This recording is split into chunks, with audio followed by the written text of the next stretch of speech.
ਲੱਗੀਆਂ। ਮੱਝ ਰਿੰਗਦੀ ਹੁੰਦੀ ਤੇ ਗਾਂ ਰੰਭਦੀ ਹੁੰਦੀ ਏ, ਘੋੜੀ ਥੱਕਦੀ ਨਹੀਂ ਹੁੰਦੀ, ਘੋੜੀ ਹੰਭਦੀ ਹੁੰਦੀ ਏ। ਪਾਥੀ ਬਣਦੀ ਨਹੀਂ ਹੁੰਦੀ, ਪਾਥੀ ਪੱਥੀ ਜਾਂਦੀ ਏ, ਲੀਕ ਮਾਰੀ ਨਹੀਂ ਹੋ ਜਾਂਦੀ, ਲੀਕ ਕੱਤੀ ਜਾਂਦੀ ਏ।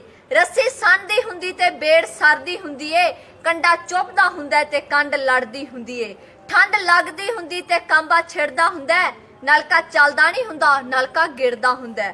ਬਲਦ ਤੋਰਦੇ ਨਹੀਂ ਹੁੰਦੇ, ਬਲਦ ਹੱਕਦੇ ਹੁੰਦੇ ਆ, ਕੁੱਤੇ ਪੀਂਦੇ ਨਹੀਂ ਹੁੰਦੇ, ਕੁੱਤੇ ਲੱਕਦੇ ਹੁੰਦੇ ਆ। ਬਾਤ ਬੋਲੀ ਨਹੀਂ ਹੋ ਜਾਂਦੀ, ਬਾਤ ਪਾਈ ਜਾਂਦੀ ਏ, ਖੀਰ ਪੀਤੀ ਵੀ ਜਾਂਦੀ ਏ ਤੇ ਨਾਲੇ ਖਾਈ ਵੀ ਜਾਂਦੀ ਏ। ਪਾਠ ਖੋਲਿਆ ਨਹੀਂ ਜਾਂਦਾ, ਪ੍ਰਕਾਸ਼ ਹੁੰਦਾ, ਦੇਗ ਡਿਜ਼ਰਟ ਨਹੀਂ ਹੁੰਦੀ, ਦੇਗ ਤਾਂ ਪ੍ਰਸ਼ਾਦ ਹੁੰਦਾ।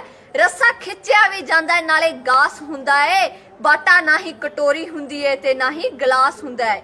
ਬਾਬੇ ਮਰਦੇ ਨਹੀਂ ਹੁੰਦੇ, ਬਾਬੇ ਪੂਰੇ ਹੁੰਦੇ ਆ, ਥੋੜੇ ਪੰਚ ਹੁੰਦੇ ਆ ਤੇ ਸਾਡੇ ਹੂਰੇ ਹੁੰਦੇ ਆ।